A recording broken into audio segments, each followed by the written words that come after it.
let me off. I don't like this destination. I like a transfer to the express line. I gotta get off. Electric slide into the double doors of life. Things are changing and it ain't the way I like. On the replay, wish I could get a replay. Don't mean to hold ya, but I wanna do over. Gas up the ship, shoot me a text and let me know when it is time. I wanna get off, I wanna get off. One star, would not recommend that we go far from here. I wanna get off, I wanna get off. A music podcast for the culture. Wild, wild thoughts.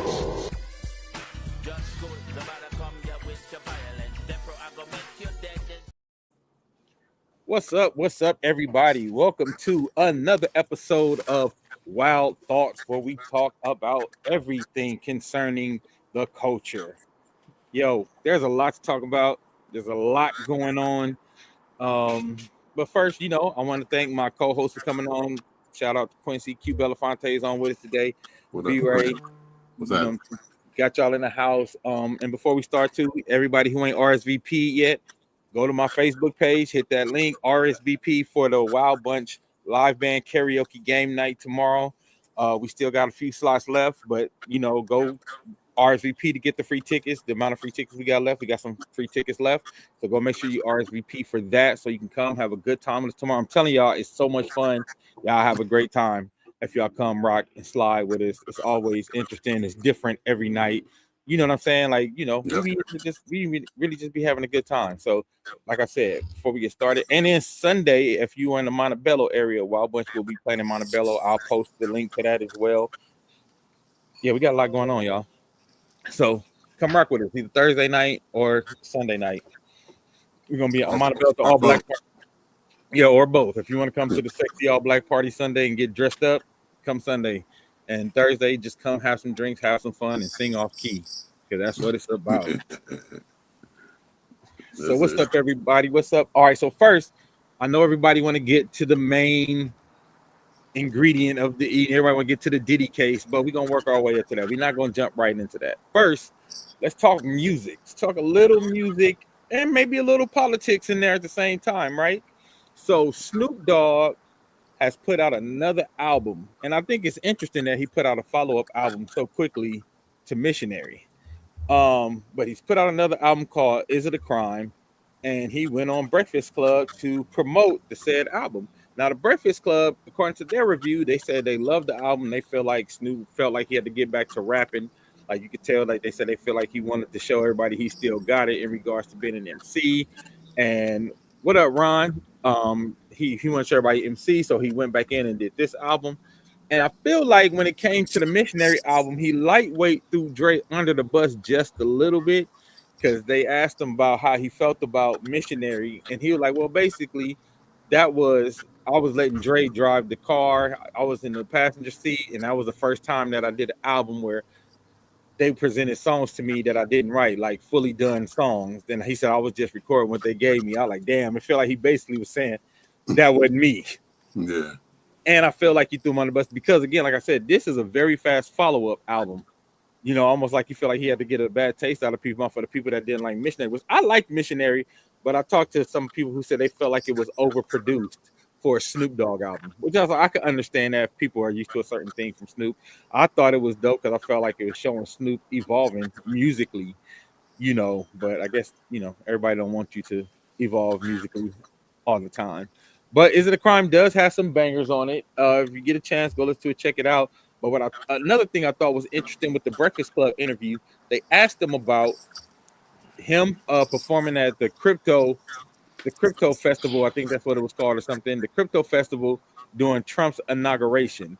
As a matter of fact, let me pull it up and play it for you guys so y'all can see what he said for yourself and tell me what, I want to get Q's thoughts, B-Ray's thoughts, but I also want to get the thoughts of the audience, everybody watching. All right. Of course, you're not going to play. You hear people's opinions on when you did the crypto ball. Mm-hmm. Does that bother you? No, I call it 30 for 30. Let me explain that to you. Mm-hmm. I DJ'd at the crypto ball for 30 minutes. made a whole bunch of money, made a lot of relationships to help out the inner city and the community and teach financial literacy and crypto in a space that it don't exist. That's 30 minutes. 30 years, Snoop Dogg been doing great things for the community, building, showing up, standing up for the people, making it happen, being all I can be. So which one is it? 30 for 30. 30 minutes or 30 years? Oh, is it acquired? You hear people's opinions on when you. All right, so that was Snoop's explanation. What's your thoughts, V-Ray? Well, I think that was a really poor explanation or a poor excuse for what he did, and the fact that he tried to like pull out his references and shit. You know what I'm saying? Let you know that he finds a need to justify the shit. Like, you know, typical Snoop is like, fuck it, motherfucker, I did it. I'm Snoop, kiss my ass. You know what I'm saying? Kind of, sort of. But now this motherfucker's all like what he's done for the community and all this shit, like he's running for office. So it sounds like some misguided instruction from hey Shannon. It sounds like some misguided instruction from his PR firm and shit that just didn't land well for black folks. You know what I'm saying? And Yeah. while I'm at it, I think that what you mentioned about the quick follow-up, and this is my opinion, obviously, that I think that other record was more like a crossover record. Now, you can go dry under the bus if you want to, but if you recall the timing of that was right around that time that he did the Trump thing, and he was they were announcing a bunch of endorsements that Snoop was doing that seemed out of character for his image in the industry and shit. And he just did the Olympics. Yeah, and all that stuff. So it seems like he did like a softer side of Snoop record. You know what I'm saying? So and with the backlash that came with that from some, I thought the record was good. If you recall, I really liked. Me too. Samples and the duets and shit like that. The people that he teamed up with for the album, like Sting and all that shit like that. But I think to shed all that, he had to come with like, you know, a ghetto record and shit right quick. You know what I'm saying? To try to like rebuild or keep intact his persona from years past. But it's like, in my personal opinion, to wrap up, it's like, nah, nigga. You know what I'm saying? I like Snoop for his you know, this classics and shit that he's done down through the years. But I mean, when you do some shit like that, it ain't just an artist. It ain't just a misstep for you as an artist. It's like a cultural misstep. It's like like that. What's that nigga's name that ran for governor or some shit down in Florida? That Herschel Walker was saying all that stupid shit. It's like when you go Herschel Walker or you go Chrisette Michele and shit, you can't unring that bell to me. So it's like, you know what I'm saying? I still like him for some of his shit, but you know what I'm saying? Like, I don't have the same support no more personally. Good wrap up. What about you, Q? I think he got caught. I think he tried to sneak and do it. I think if that was the case and his that was a thought process, why not lead with that? Why not go on your Instagram and say, hey, look, check this out, because I don't want anything to get misinterpreted. You know, I have a buddy, a friend that's crypto business partner. He's associated with Trump. I'm doing this as a favor for him. I would have even took, hey, look, Harry-O is connected to Trump. As y'all know, Harry-O is a mentor, friend, owner, death row. Trump pardoned him. Harry asked me to do whatever. I would have led with that versus because after that happened, he tried to act like nothing happened. He wouldn't post about it. He wouldn't say nothing about it. And it's like now he realized that the backlash was a lot more severe. Now he's trying to like use his resume, blah blah blah. But I think if his feelings and his thought process was genuine, I think he just would have led with that, because if you know, like, hey, look, I'm doing this, I'm not doing this for Trump. You could just come out with that, and most people would have believed him. There still would have been a lot of that. Still would have alienated him with a lot of people, even if he would have said. Yeah, but I still like folks still understand like Snoop, like I said, the Harry-O connection. That's why I thought did it Me too. was because like payback. As a favor because Trump pardoned Harry O, which most people knew that story and understand the background of that. But now to like try to like, oh well, my resume speaks for itself. Dude, we unfortunately we ain't never had a president like this in our lifetime. And now you got a motherfucker that's going back to overturn executive orders from the civil rights era. So these were laws. That's even more egregious. Yeah, like. So I mean, think about all the Republican presidents and all the other. No one ever touched LBJ civil rights executive orders. So we in a different time. So you just can't just brush this off like this. Like, oh well, this just any other president. Because we in a definitely different time, especially for people in our lifetime. We ain't never had nobody like this before. So yeah, it does matter what you do at this time versus what you did in 30 years. Because in the past 30 years, we have never had anybody, like Donald Trump in office. So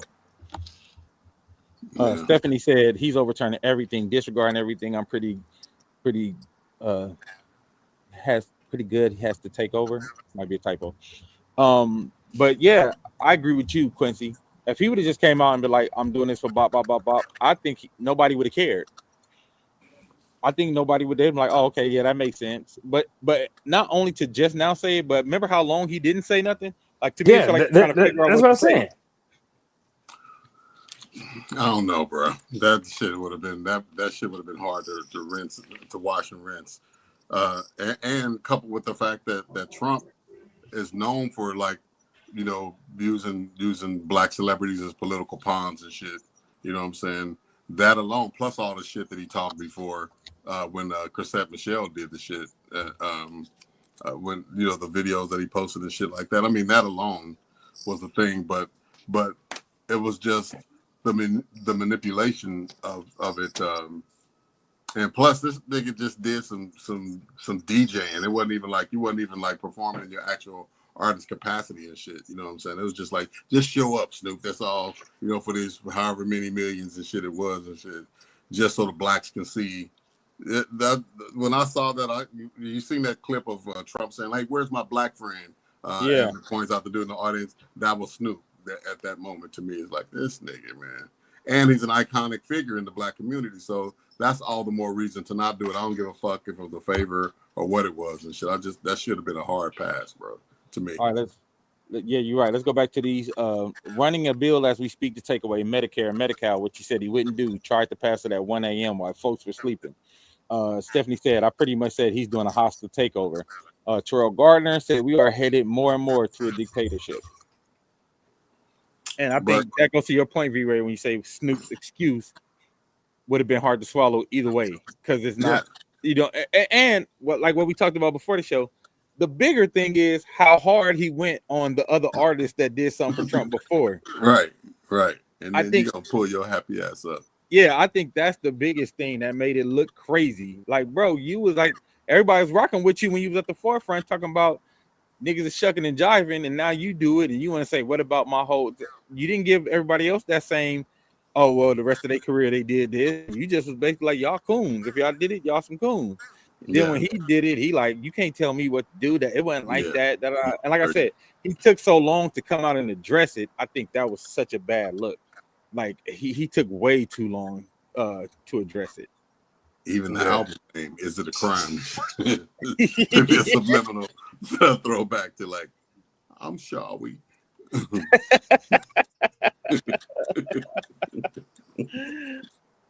Have a seat, Snoop. Thank you for playing. Yeah, I think that was a bad. Yeah, I think that was a bad look. I just, I know Snoop has a lot of goodwill with a lot of people, but like I said, in his comments, people been going ham for a minute. They've been like, because I think he really disappointed a lot of people. Yeah. I think he's for the culture, but he's for the hood. You know what I'm saying?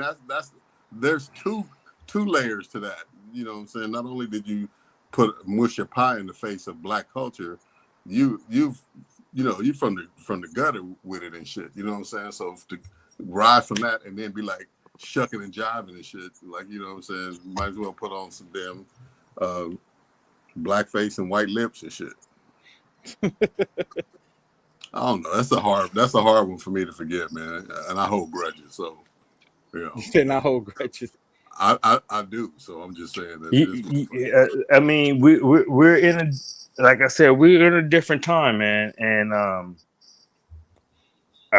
we not in a. This is more than just, oh, you're a conservative and I'm a liberal. We absolutely right. this we're up against a different beast. Yeah, very true. So I mean, I'm looking, folks, family, friends, anybody who supports dude. It's more of a moral issue now. Yeah. Than just a political point of view. So so I don't, if people take that hard line with him, I completely understand it. Yeah. Stephanie said he was trying to figure out what to do and what to say, and he had to get a group of people to help him figure out what to say and how to go about it. That's what it felt like. He got some bad advice. That's exactly what the statement felt like. But I just like, and again, like if y'all watch the full interview too, you can see he going back and forth between, it wasn't like that, and who gonna tell me you can't check me? You know what I'm saying? Like it was like he was trying to save face. It looked real crazy. Yeah. Ron said, "What's becoming like clear?" Go ahead, V-Ray. He said what? I was just saying that shit sounded like I think Stephanie's right. That shit sounded like a written statement or something that he's been coached on his testimony before the trial kind of shit. So yeah. Just prepackaged. Ron said, "What's becoming clear is most of these rappers are pro-Trump, and anything their overseers are stating they should endorse, which shows they are being led astray." But these niggas got money, like 50 Cent, Snoop. They ain't the regular, bow and fetch like somebody can lord all this power over you. Snoop is a millionaire many times over, so. It's a choice at that point to support something like that or not. It would be different if he found some hot new rapper that ain't got his bread yet, you know what I'm saying, that could use that leg up or that whatever would be promised to him as far as career advancement. But Snoop, like Snoop said, you've been in this shit 30 years, but you don't require that. You purchased or were one of the people that purchased Death Row and shit. You know what I'm saying? You got your own mouthpiece, your own media slot and shit like that. Why do you need to bow to that unless you just rich and you trying to ride with the rich people and shit? I don't know, but he didn't have to do that shit. That was Stephanie said, not only are we up against a different beast, the younger generation is more vigilant and rebellious, and they are not accepting or putting up with the BS prior generations have put up with. I'm happy for that part. Makes me ecstatic, and which is why I feel like I think Snoop is a little shocked that people coming at him that way, because like the younger generation is like, nah, bro, you on bullshit. Yeah. They don't have the allegiance to the 30 years. Well, the thing about it, there's a time, Easy went to the White House. And, and Ice Cube let him know about it, but Easy wasn't, canceled or rejected.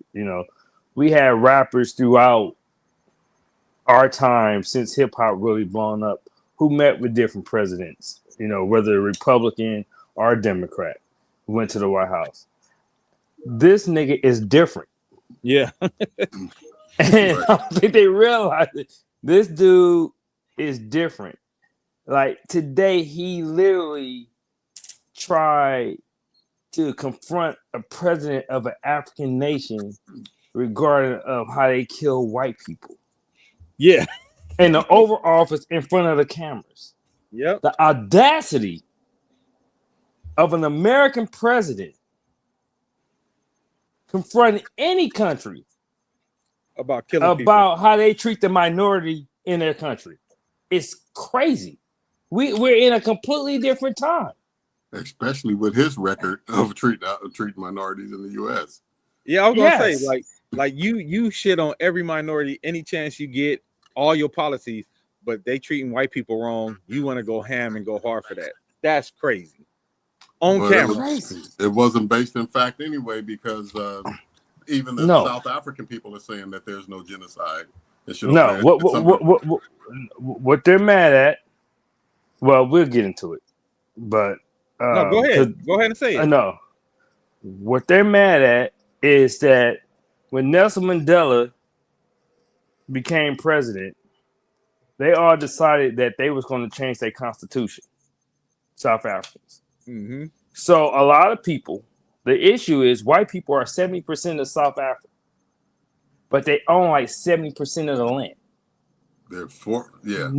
Now they're like, nah, we're giving people back their land.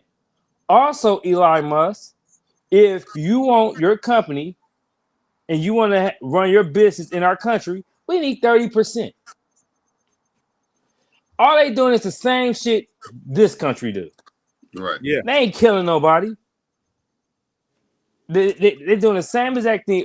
Okay, we want to profit off of people who makes money in our country. Also, how the hell are you gonna be 7% of the population and own 70% of our land? Yeah. They doing what this country don't have the balls enough to do. Yeah. They paying people back their reparations. And of course, Elon, who's disappeared since Tesla was like, hey, you fucking up our bread. Notice you don't hear anything from him no more. No, he disappeared.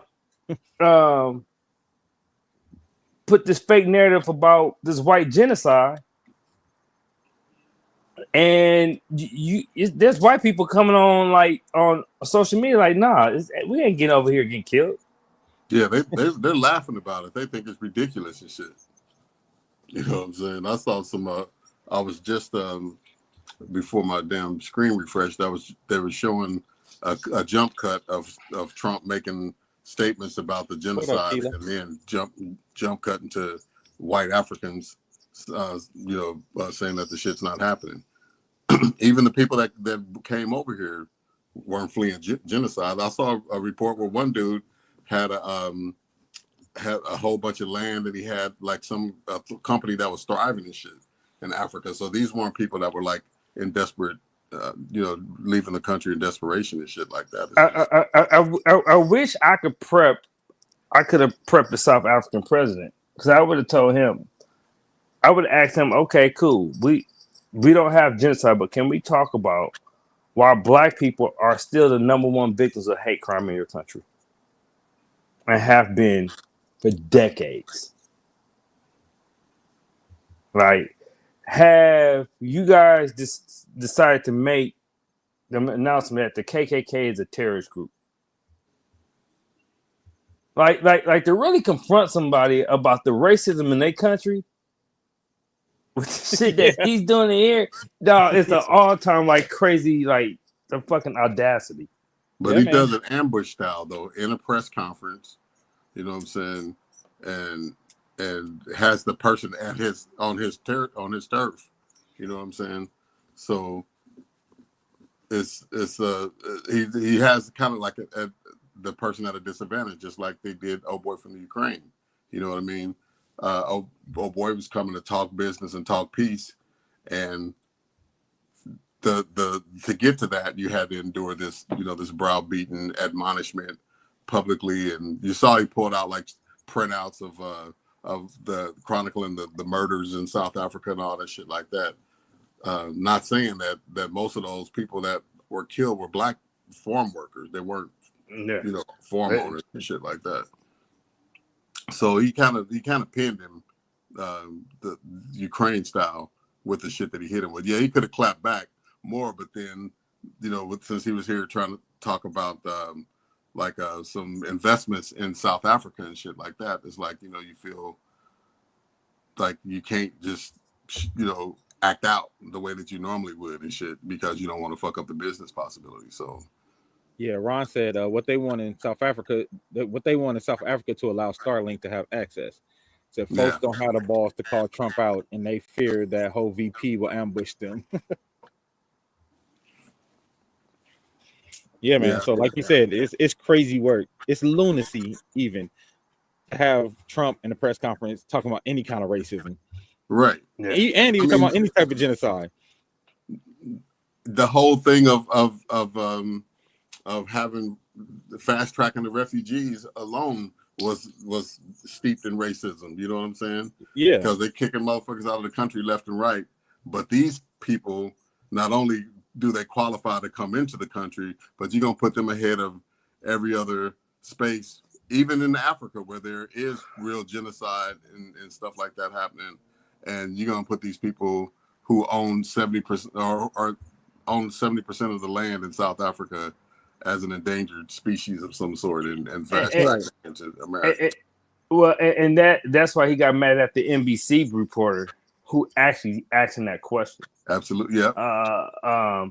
And also, I wish the reporter had brought up there's genocide going on in Congo That's what I'm and talking about. and bringing them over. There's genocide going on in the Sudan Yeah. and bringing them over. Isn't that what the reporter asked him? Yeah. He got pissed off at that. Oh yeah, he went to the fake news, blah blah blah. But I was glad that reporter like confronted him about that. Yeah. Let me read this comment. Pandora said, "What's crazy is Trump knows exactly the right dog whistles to route his base, and he's effective." And I agree. Yeah. He like I don't care about nobody else except my base. Well, the crazy thing is, a lot of times he don't even care about his base. No, he doesn't, and that's the thing. He doesn't care about his base, but his base because all he has to do. Because I went on Twitter. This is what we voted for: him confronting racism against White people. White people. But go look at the Republican town hall meetings where they losing, where they finding out that part of DEI was veterans and disabled people. Yeah, them people ain't happy.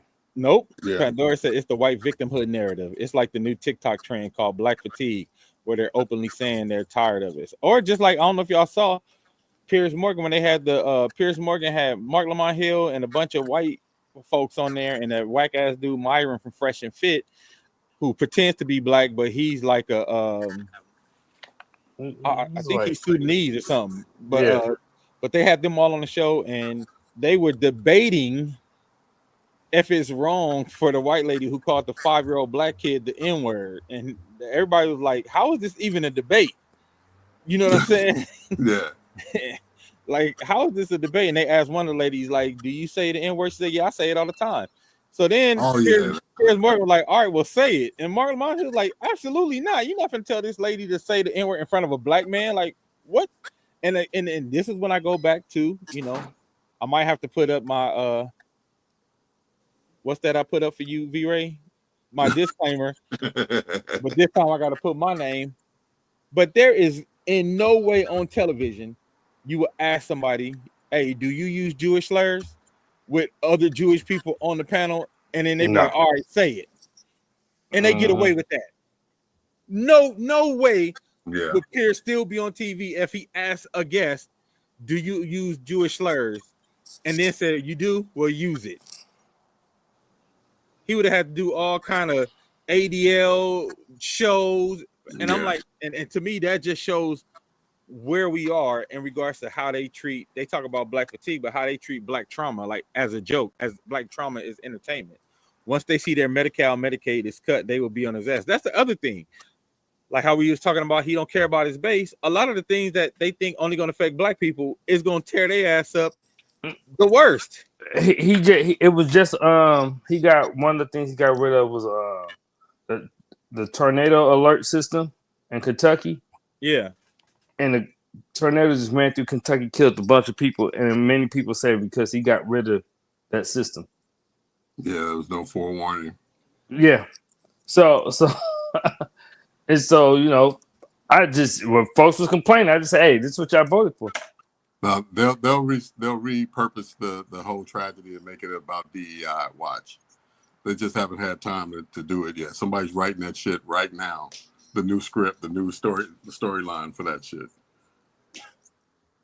Exactly.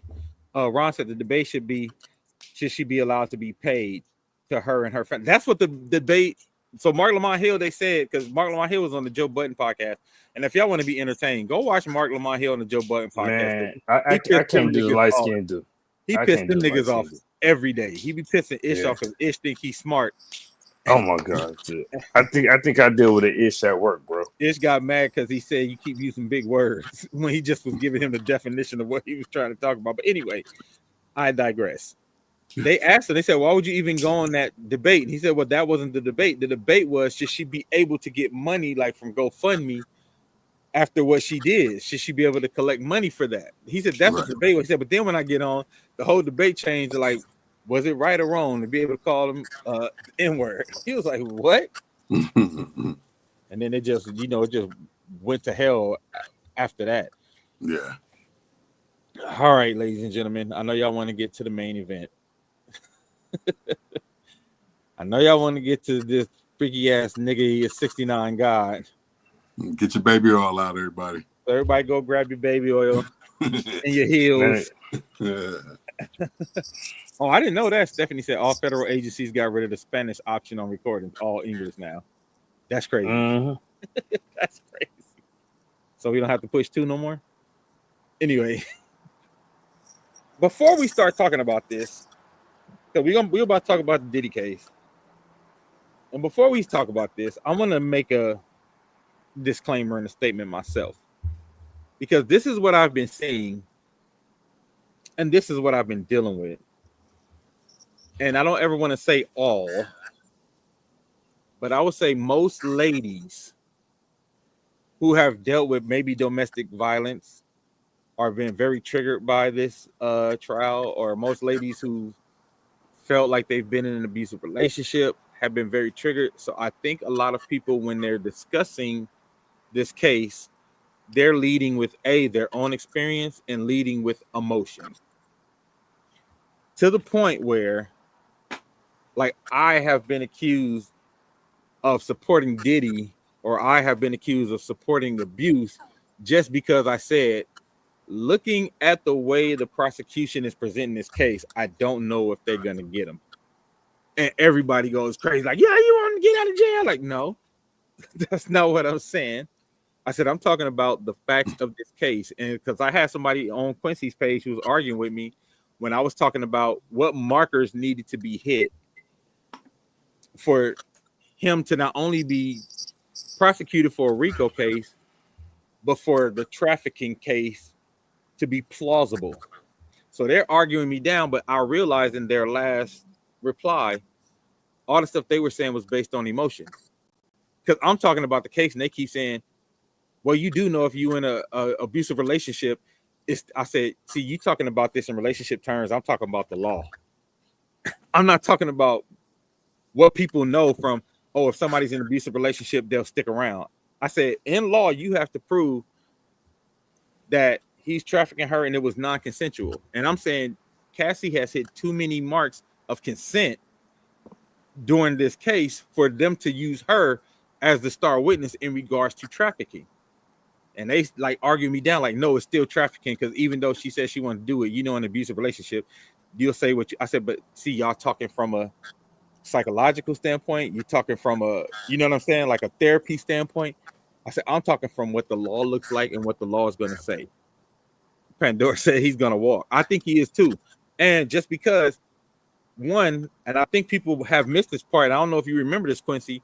A lot of cases that were supposed to be tied to the RICO in regard to the criminal enterprise was under that lawyer, Busby, the one who tried to sue Jay-Z. But a lot of those cases that was tying him into like a RICO, those got dismissed. Of, like that producer who was saying Diddy had him doing this and that. Like all of those cases that were supposed to tie him into a RICO, because as y'all may or may not know, what a RICO case basically is, you have the big dog. In this case would be Diddy. In other cases, it would be like John Gotti or a big mob boss. And then they try to get everybody under, from the bottom to the top, to the lieutenants, to the capos and all that, to turn against the main guy. So they give everybody under him, basically, they give everybody under immunity so they can get the big guy. Well, so far in the prosecution, I know we got a lot more time, but so far in the prosecution, to me, they're presenting a very sloppy case. They're presenting so much reasonable doubt to the jury. And this is what I'm talking about. Because when it comes to a jury, you just have to present reasonable doubt. Between Cassie's text messages, between the sex workers, they killing her. Like between the sex workers that were supposed to be for the prosecution, they look like they're for the defense. She said Busby is not credible. No, he's not. But between the text messages, her own testimony and the testimony of the sex workers, it does not look like trafficking. It does not look non-consensual, and it doesn't rise above domestic abuse. And that's what I've been trying to explain to people. People keep thinking because I'm talking about what it looks like by the law. And I know, Quincy, you used to get this all when you be trying to explain police shootings to people. When you're like, I'm not saying this is what I feel. I'm not saying this is what I agree with. I'm saying this is what the law looks like. Now I know how you feel, bro. When you try to, I know exactly how you feel. So that's how I feel about the case, and that's why I say, because somebody, Shannon had even hit me. Here she goes. She said they can get him on racketeering and arson if Kid Cudi verifies the car fire. He extorted Cassie's mother, and it was wire transferred to Bad Boy. The crazy thing is, even if they try to get him on a racketeering, that still is not like I don't think that's what they have with Cassie's mother is not enough to get him on a RICO. $20,000 does not make a RICO. Like, and even if she wired money to him, I'm gonna tell you something, Shannon, because I know how wires and all that work. He also said, "You paying me back for what I did for Cassie's career," so he could put that under the cover of recoupment. He could put that under the cover of recouping his losses from an artist. But it wasn't her parents' responsibility to recoup that money. He had a contract with Cassie. Yeah. He actually paid that money back in like 4 days. Yeah, but still, that 20,000. The front end of it is the thing. Well, here's what I'm thinking. Not to cut you off, bro. Just real quick. I think the bar is honestly for black accused is lower. It's lower to send somebody to jail for that shit for a black person than it is a white person, even a rich black person and shit, right? So there's that. And then as far as the trafficking and stuff like that, it doesn't necessarily mean that he trafficked Cassie, because hiring those escorts, and especially when they cross state lines and shit like that, that's traffic that participate in prostitution. But none of them cross. But none of them cross state lines. Like all of them said they did it in the city that they were in. Well, and there's some that they said they flew to other places like Florida and shit like that. So if they consented, it's not trafficking. Yeah, it's not trafficking with consent. Yeah, like that's the problem. If they're male escorts and they consented to go, that's not trafficking, bro. That's not trafficking. Is kidnapping. I thought the way they're doing it now, anybody that's dealing with prostitution, they're attaching the trafficking. Look, any chick that been flued out, I had a nigga flued in. If that's the case, everybody done been trafficked. Not for money though, bro. I mean for pay. That's different. Dude, you give a motherfucker your credit card number and shit. But if you consented, because you remember sex trafficking, it have to be through force, fraud, or coercion. Yeah, it can't be consensual. Like if the dudes are consenting to go, and this is their ongoing what they call it. Like that's why I said the stuff they can get them on, like paying for escorts, maybe they can get them for that. But I'm talking about RICO and sex trafficking. These do not hit the markers for RICO and sex trafficking. Well, don't be surprised because like I said, if it was any other person besides the fact that they want to topple black icons anyway, you know what I mean, and even if he wasn't an icon, he's black, you know what I'm saying. Just like they show those comparisons where a black kid and a white kid do the same crime, and the black kid gets life and the other kid gets like probation or some shit, or you know what I'm saying. This to me can be that type of parallel between like a Jeffrey Epstein, which didn't come to fruition obviously, but a Jeffrey Epstein and a Puffy. You know what I'm saying? Diddy would probably get a different shakeout than somebody else. So I think that, and I don't know the makeup of the jury, which matters too, but I think in the long run, we see black people, 5 or 6 men on that jury. Yeah, but I mean, we see black people get railroaded for way less. I'll say this. Johnny Cochran told me this when I met him over 25 years ago. He said, "You as guilty as rich as you are." And the thing is that Diddy's attorneys, I think, what the first thing I think they did was they owned the domestic violence out the gate. Because I don't think they were prepared for Diddy team to come out the gate and say, "Oh, well, yeah, he lost his temper. He's been abusive before. He's done this, but has he sex trafficking? Is he running a criminal enterprise? Absolutely not." And that's what the prosecution has to prove. They have to prove that he's running a criminal enterprise and he was sex trafficking. And like Dame said, and I know it's we still got time, but up until this point, with about 6 witnesses in, I don't see the RICO or the sex trafficking. I see a domestic violence case on steroids of a freaky, nasty, abusive nigga. That's what I got. But as far as being able to show that this is a criminal enterprise ran by Diddy and he was sex trafficking, where you have people say, "Oh, well, yeah, I consented to that," but no, well, I just thought that was too much. It was like I want to get peed on, but just not that much. Like, how do you decipher like that's really a fine line? And like Dame said, the point is you have to prove this stuff beyond reasonable doubt. And I don't think at this point the prosecution has hit those marks. But it's not. But they can show he has a propensity to be violent, threatening, and will result to none of that. I agree with you. All that. Yeah, but none of that is that's RICO. domestic violence. Yeah, none of that is RICO or trafficking. That's what I'm saying. I think people. If this was a domestic violence case, it would be a wrap. Slam dunk home run. I don't think Diddy takes this to trial if this was a domestic violence case. He'd be stupid to take this to trial if this was a domestic violence case. Yeah. And that's why I think people are getting the lines blurred between like, yeah, you saw him do something horrible and beat that girl. He did that. That's terrible.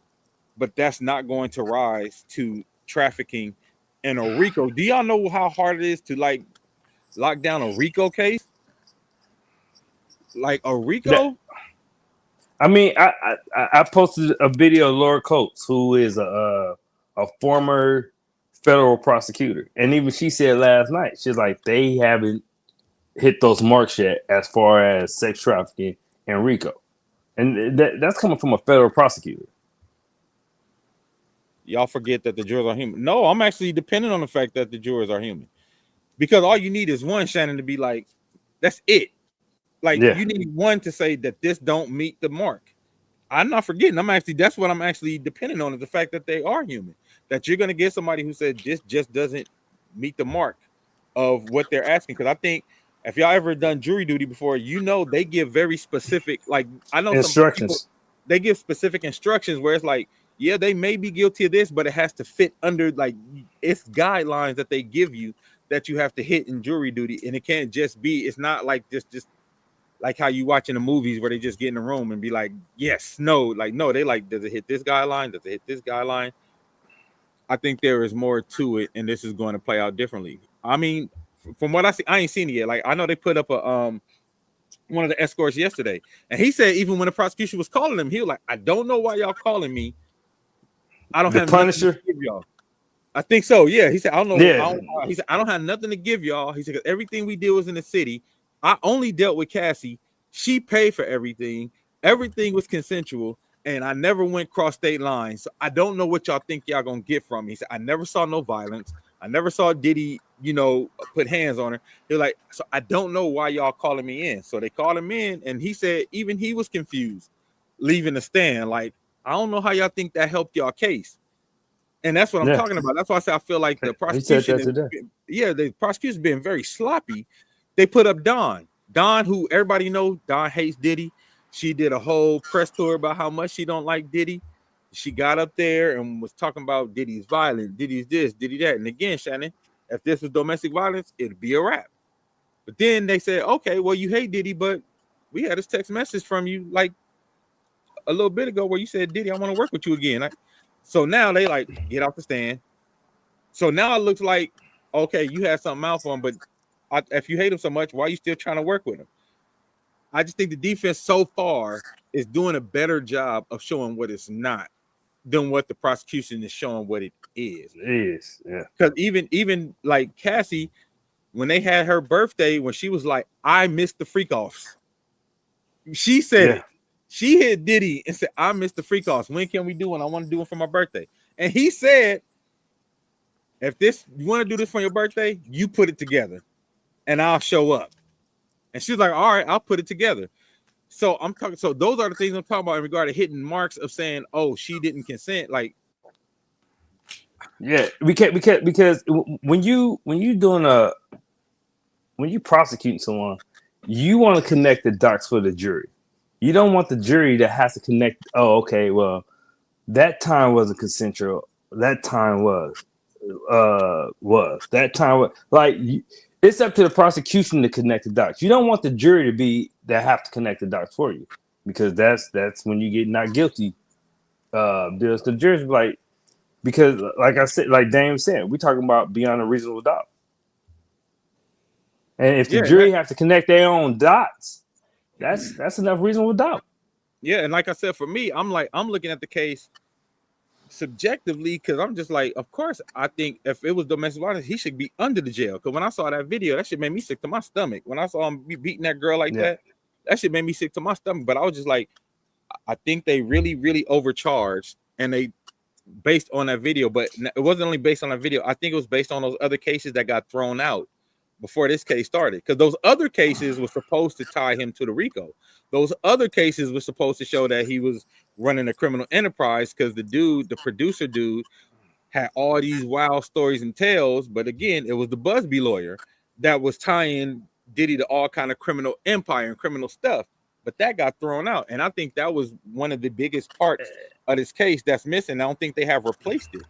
And there was supposed to be another witness that was supposed to corroborate Cassie stuff to go towards the trafficking. And I think two of those witnesses either pull it out or they missing or something. Yeah, that's the one when like she pulled out and her attorney fell off the map. But here's the thing: could Diddy still be found guilty? Of course, but me being someone who have followed this legal stuff, court stuff, federal cases, state cases, I'm used to the feds putting cases together as like, oh, I don't know, you need a miracle. Yeah. Like when people talk, oh, the feds got a 95% conviction rate, 99%, that's because those are airtight cases. If you read those cases, you like, I don't know how they're going to get out of this. When I look at this case, this is like 50-50. And feds don't really do 50-50 cases. That's why they have a 90-something. They don't really prosecute cases unless they know it's that airtight that like you really don't have no way out of this. But this case to me is very like 50-50 to me. Yeah, Shannon, which normally has started testifying. And again, like I said, even all the stuff that's testifying, it just keeps coming out that he a freaky ass nigga who did drugs, and Cassie was with him. It's not giving racketeering. It's not giving. Yeah, they haven't anything influence a corrupt organization. It's not giving RICO. Yeah, I mean, even with the Kid Cudi thing, okay, if they could prove that he blew up his car, jealous boyfriend. I mean, that's not running a criminal organization. They did was like jealous boyfriend. Ron said folks are putting their personal experience and our emotions in this, and law just doesn't work. And that's what I've been trying to explain to people, because I'm like, I'm with you. I sympathize with you that, hey, he need to go to jail for something, because y'all feel like, I know the Cassie video. I'm like listening to the court, reading the transcripts, listening to the people testifying, even the people testifying doing interviews after they testify. Even the male escorts are like, who are supposed to be for the prosecution, they're just like, I told them everything, and it makes it look worse and worse the more you put up there. And they're like, I didn't even deal with Diddy. Like one dude, like the first 3 times, I didn't even know it was Diddy, but I was always dealing with Cassie. Cassie paid me. Cassie, you did the phone call to set everything up. He said Cassie told me all the rules of engagement. Blah blah blah blah blah. He like, I didn't even talk to Diddy till maybe the 3rd or 4th time.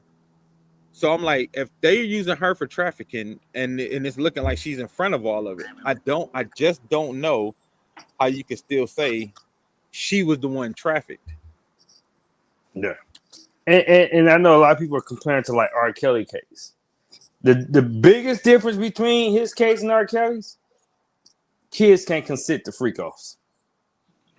No matter what they say. Yeah. And so the defense had no answer for Cassie's mom. They didn't even cross. What you think about that, Q? because she didn't prove anything. She didn't prove that Rico. She didn't prove sex trafficking. She didn't prove anything.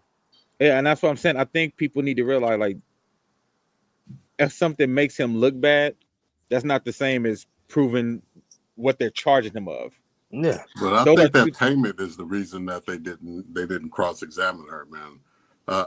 I think that y'all going literally by the law, and there's the law, and then there's the shit that black people get hit with and shit like that. So I think those bits and pieces, well, that piece anyway. I don't know about the whole case because y'all are way more well informed than I am on that. But I didn't think the trafficking thing was only to do with Cassie. So I don't think that was the intent anyway, to say, look at this poor girl, she was trafficked. I mean, I think it was, don't get me wrong, but I think they had to have, if they didn't have more examples of that than just Cassie. And 2, with that money changing hands, then the $30,000 that was given to, was it Cassie's friend or somebody that old boy roughed up and then sent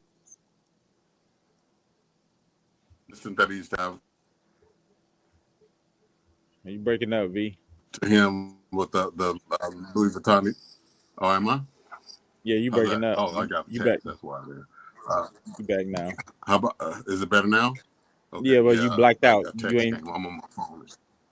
Yeah. So I was just saying that I think the will allow the payoff to the mom, the payoff to Cassie's friend who got roughed up by Puffy, and then he sent her $30,000 by Cassie.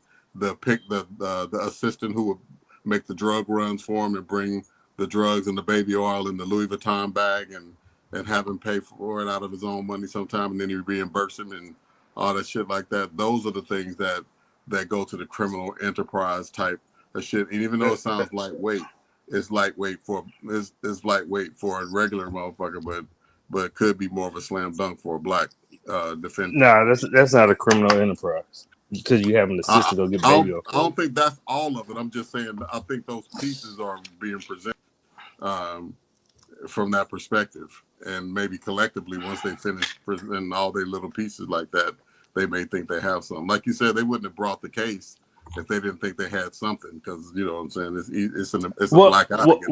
What like Dame said, they brought the case because they thought the other Tony Busby clients was gonna be legit.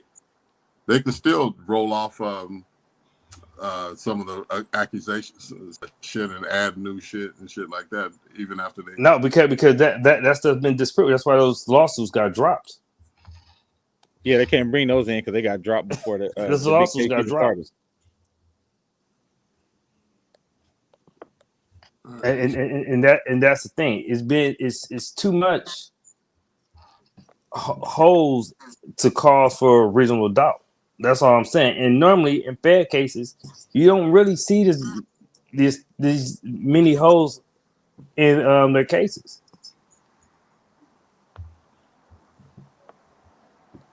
Yeah, well, I'm curious to see how it plays out, because, like I said, I think if anybody can get a fucked up verdict, it could be somebody of his stature. That's a black icon.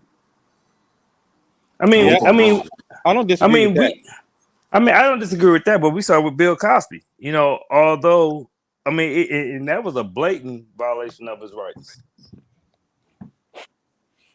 But you know, we all saw how that eventually ended as well. Right. Exactly. I And think you they know, did vet. I think they did vet the witnesses, Shannon. I just don't think the witnesses are giving them what they thought they was gonna get. Again, like I said, when you have people who are for the prosecution literally telling the prosecution, like before they've called them up, like, I don't know why you calling me, 'cause I ain't got nothing for you, and they still call them. To me, this is only my opinion. That shows that they're desperate and thin at witnesses. This ain't like Law and Order where you like we gonna aha and save all the good witnesses for last. You know what I mean? Like you want to establish this quickly. And from what I'm seeing, they're not doing a good job of establishing trafficking and RICO. and I don't know.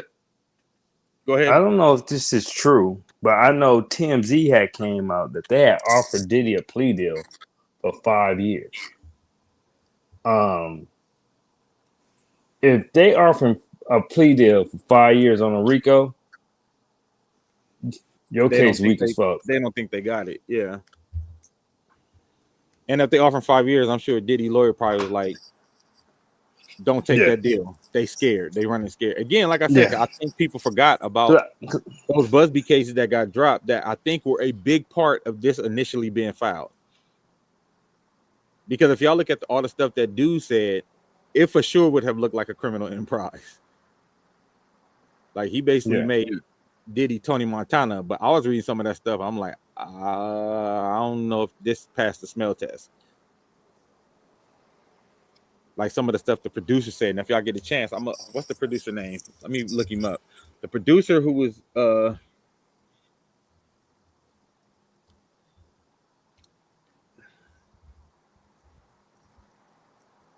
let's see. Producer suing Diddy. Rodney Jones. Producer Rodney Jones. All of his stuff to me was the stuff that looked like really criminal stuff. And all that, and that's what got dropped. Because he had a sexual assault claim and like criminal assault. Like I think he was saying he was trying to make him a drug mule or something, stuff like that. Yeah. Yeah. So that part, is what they lost. And I don't know. I think that was a big part of why they filed this case. What people say in the interview versus what they say under oath can be very different. One can be viewed poorly, while the other can be contempt of court. Absolutely, Ryan. Well, yeah, because you don't get cross examined until you get on that stand.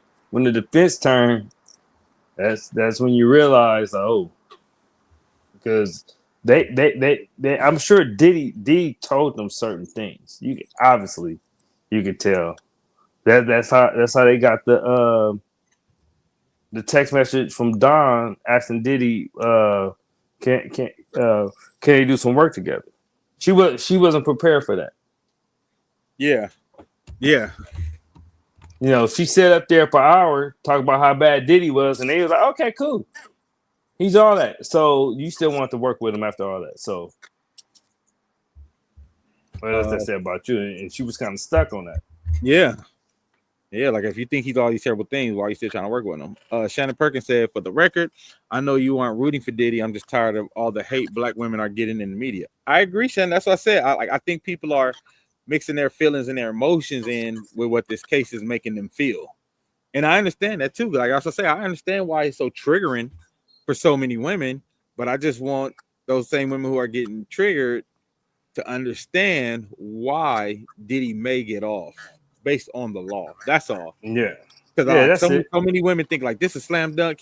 I'm like, I don't know if it's a slam dunk. Y'all think it is. Nah. You know what I'm saying? I mean, it's kind of like how I was with Trayvon Martin case. I was like, I don't like the way how that prosecution was doing that case. I wanted George Zimmerman dead. Yeah. But I felt like he was going to get off because I didn't like the way and I think the prosecution they prosecuted that case purposely to get George Zimmerman off. Because ain't no way in hell you was going to pull first degree murder in that situation. Right. And so it's not that I wanted George Zimmerman to get off. It's just I felt how the prosecution was lining that up that he was going to get off. So it's only from a legal perspective. It had, I think if folks would have done their job, LAPD, Diddy would have been in jail for domestic violence 10 years ago. Yeah. 14 years ago. Well, yeah. If people was really on their shit, he should have. And I think that's the thing. I think they felt like the ball was dropped so bad because the statute of limitations had ran out on the domestic violence that they're now trying to make up through this case of what couldn't be done back then because the statute of limitations on domestic violence has ran out. So now they kind of like overdoing it. Yeah. Which could possibly lead to him being acquitted. Why did London hold Chris Brown hostage for ransom, extorted $6.7 million? Because they can. Yeah. Because go to them other countries. He knew when he came back they was gonna be coming for him. He probably thought they forgot or something. This case can't be about the overall sentiment towards black women. We discussed this amongst ourselves, and it's clear the hate is real. But Diddy shouldn't pay for what the masses does to black women. I agree. And speaking of black women and black women hate, let's talk about Caitlin Clark and Angela Reese. For some reason, Caitlin Clark has become the avatar for racist white boys. and coon ass niggas. Yep, and coon and Angela Reese has become the avatar for black women and the way they get treated differently in media.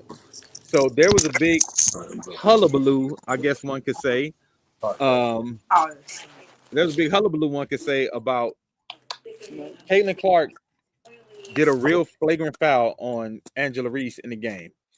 Threw her down, pushed her down real hard, but it was just a hard basketball foul.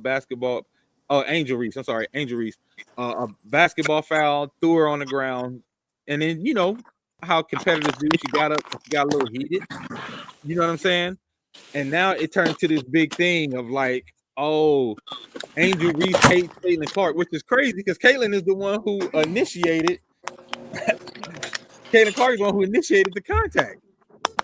So RG3 was saying, so I don't know if y'all watched it because I watched it. RG3 was talking about how Angel hates Caitlin Clark, but he started doing all these fake like ghetto black women movements when talking about Angel Reese. And while he was doing this, his white wife was in the background laughing and amening all the shit he was doing. So in Ryan Clark's response, he was basically saying, bro, you can't get in on this conversation because you don't have conversations with black women about what it's like to be a black woman because both of your wives were white. So of course, Marcellus Wiley, the coon wrangler, had to come to his defense talking about, well, he had a child with a white woman, so he don't get to talk about it. First of all, we gotta start being grown folks and understand the word nuance. We gotta understand the word nuance, and we gotta understand people's track record. And Ryan Clark even said, this ain't just based on this. He said, this is based on other conversations I've had with RG3 that I know he doesn't get in, doesn't understand. And if you watch RG3 social media, a lot of his stuff, like Ryan Clark said, is cringe. It's super cringe, but he's saying, like, basically, you praise your wife for being white and use that to denigrate black women.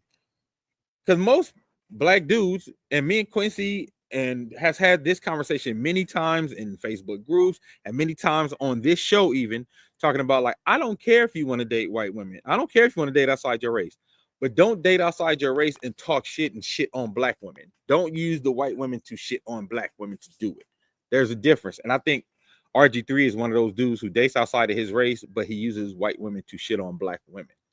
And again, his wife ain't had no business in the background cheering that bullshit on while he's like doing all these like, stereotypical movements of a black woman to try to cape for Caitlin Clark. Caitlin was the aggressor, but Angel is wrong for responding to it. No, she's not. She's not wrong for responding to it, because if I play basketball and you push me down, and don't nobody say a damn thing when it's happened between the guys. So no. This happens all the time. Guys fall, one get up, they go at them, they shuffle, they break it up. That you don't even hear about it on Sports Center the next day. This happens in damn near every single game. So no, she was not wrong for responding to it. Hell no. I'm with Ryan Clark on this one, says Ron. Wally can't be from Compton. Oh yeah, well, when Max used to tear him up, I knew he lost his Compton chips a long time ago. Yeah. I wasn't saying she was wrong. That's what they're saying. Oh yeah, no, of course. But this goes back to what Shannon was talking about in the way black women get denigrated and they get treated differently in media. And we've been talking about this in regard to Angel Reese since they was in college, because everything they was talking crazy about Angel Reese for doing, Angel Reese was literally doing the exact same thing Caitlin Clark had been doing the whole tournament. She just did it back to Caitlin Clark, and now it was a problem. But all before that, and beat her. And beat her. But all the time Caitlin was doing that through the whole tournament, getting in people's face, putting the ring up. You can't see me, doing the John Cena. You heard nothing. They just say she's a tough competitor. But soon as Angel Reese did it back, oh, she's classless. She shouldn't do that. So yeah, it's that same thing. Like it's that same thing, and I'm sick of that. But like I said, I'm sick of people like RG3 being used as the avatar to come to the defense for white women. So they say, see, look, the black man agree. Look, this black man agreed with us that Angel Reese is whack and she's ghetto and she's doing too much. You know what I'm saying? What's your thoughts on it, Quincy? Oh man, I have a coworker that I go at it with every day about this because he used Angel Reese stereotypes of black women. Well, see, that's what's wrong with black women. And because Angel Reese, she modeled lingerie. So she wants to be a hoe. I'm like, aren't you a Jordan fan? Didn't Jordan model draws, nigga? Like, it's crazy the double standard that Angel Reese is dealing with. And just remind you, she's a young girl. She's a young lady, I should say, not a young girl, young lady. So to be dealing with the racism and the sexism at the same time at this age is crazy. And this is why I say she's dealing. I mean, the racism is obvious. That it's just American white, and nothing against Caitlin Clark, because Caitlin Clark is not her. It's actually her supporters. So it's not Caitlin Clark. No, that's a Clark cool thing. Caitlin Clark was put on this pedestal because white people are dying for that next great white dominated player, especially like in sports where they have their little insecurities of feeling inferior in certain sports. So when Angel Reese, I mean, even because people forget, even when Iowa at the time that Caitlin Clark was playing for was going against South Carolina, they was calling them ghetto. Yeah. They was calling, and so then when they went against LSU with Angel Reese, they was calling her ghetto. And then when she beat him, and then she did that back to Caitlin Clark, that's when she became like enemy number one. But just like, but this has always happened to us. And just a little small sports history. You remember when they used to say this about Michigan when they went against that Duke team with Christian Laettner and all them, and Jalen Rose, the Fab Five. They was the hood ghetto niggas with the big shorts, with the black socks, blah blah blah blah blah. The same stereotypes. But unfortunately, what bothers me with with Angel Reese, is that she's getting it from black men. Yeah. Who is using, because it's like, okay, Angel Reese do a flagrant foul, she's wrong. Okay. Caitlin Clark commit a flagrant foul, Angel Reese still wrong? Yeah. How the hell is and she's not supposed to be act. So she's supposed to be this tough competitor in the heat of passion of the game, and she's not allowed to react to being pushed in the back. And if you go look at the play, because people are like, oh, well, Caitlin Clark, it was a basketball play. No, it wasn't. She was upset that Angel Reese had just pushed her teammate in the back to get a rebound. She points at the ref. The ref doesn't call it. That's when she goes and push Angel Reese. So it's kind of remind me how when they used to say, "Oh, John Stockton, he played the game the right way," and all the players like John Stockton, dirty as hell. Yeah, yeah, You know, and it's like it's unfortunate that like as a black woman, folks like I saw Kenya Martin and oh well, because she's dealing with the stereotype, she can't act a certain way. Wait, when hell athletes in the heat of the passion of the game has been required to not react to being pushed in the back or foul hard, be able to yell or pump up teammates or whatever. Like she has to act a certain way, and that's only been put on her as a black woman. Because if she reacts to disrespect, she still is the angry black woman, which yeah, is completely unfair, you yeah, know. And it's sad that folks are using this against this young lady like that. And I'm like, she only like 22, 21 years old, and she's been dealing with this since college. That all the stereotypes on black women she's getting, and she's not, you know, if she's wrong, she's wrong. But even when wrong is done towards her, she has to act a certain way, and if she doesn't, she's still wrong. That's right. crazy to me.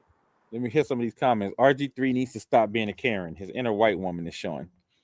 Stephanie says an idiot will always look for other idiots who will agree. They argue with and stay away from those who challenge them. Shannon said she getting this from grown men. That's stuff. That's what's be weird to me, Shannon. Like the dudes our age who be going hard on Angel Reese. I'm like, what's wrong with you? The media started this beef from the beginning when they got picked to their teams. Caitlyn trifling ass ran with it. I don't even think it's Caitlyn really. That's the cold part. Yeah. I think it's No, her no, fans in the media. this how you know, like her white supporters don't really support her based on basketball reasons. Because when Yeah, she came out and she acknowledged the struggle of black women, they turned on her they with a turned quickness. on her. Yeah, Oh, she's woke. Caitlin Clark is this woke. Oh, I didn't know she was woke. I supported you. This is disappointing. Blah blah blah. So that's how you know they're not even supporting her for basketball reasons. It's all about feeling superior in a certain environment when there's black women involved. yeah. Ron said Shannon Unk Sharp got to be caught out as well. He goes way too hard for white women. We see why though. Big black baby. Yeah, man. Like I said, I just think this has been disappointing. And then I watched RG3's response where he like women should be wives and children should be off limits. I'm like, if that's the case, your wife shouldn't have been in the background laughing and giggling and kikiing while you was doing your thing.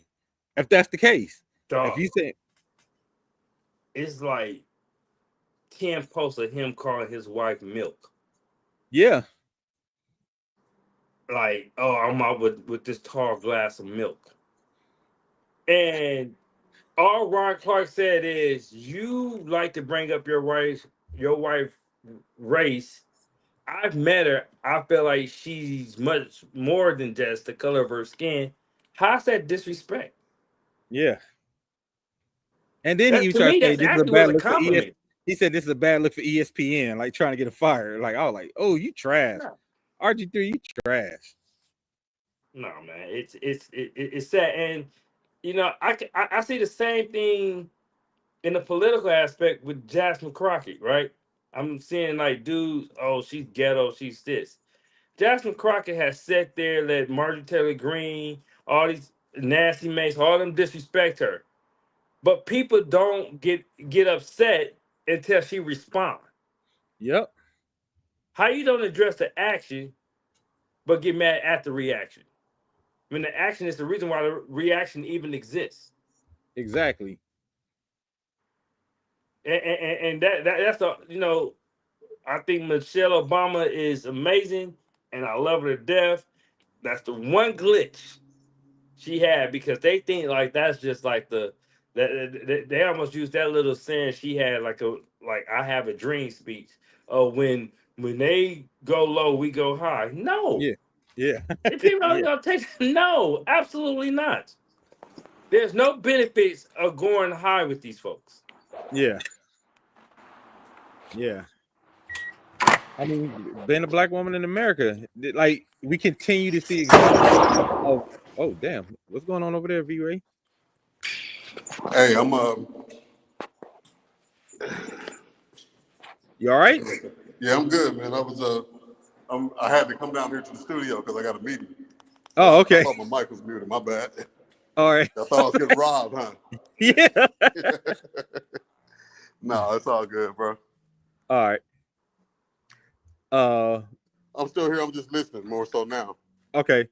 Ron said there are the ones who don't like black women. Yeah, that's true. They are the ones who, and Michelle is low now. She's really low. Michelle, like, fuck that. I ain't going to no inaugurations. I ain't showing up to shit. And I think she regret even saying that shit now. I think she regrets being tied to the because every Republican woman used that. Well, Michelle Obama said whenever Jasmine Crockett go hard, they try to use Why her are they as the being disrespectful? huh? You know, I mean, it's crazy how like, okay, well, if you're a black woman, I get to call you ghetto. I get to talk about your braids, your eyelashes, your skin tone, your makeup. Wait a minute, don't you yell at me? Yeah. And the crazy thing is, the people that they love to call ghetto be like way more educated than the people who Dude, saying it. Like Jasmine Crockett is I an mean, attorney, I a mean, brilliant attorney, I great mean, career. just like I told my coworker, I said, well, as you saying, black women got all these problems because of Angel Reese. Angel Reese is a LSU uh, graduate. She's successful. Same thing with Jasmine Crockett. I'm like, actually, the most educated group in the country are black women. Yep. That's been a statistic for the past 5 years. Yeah. So it's sad to see because, but you know, I just hope Angel Reese could just continue to push through it and win.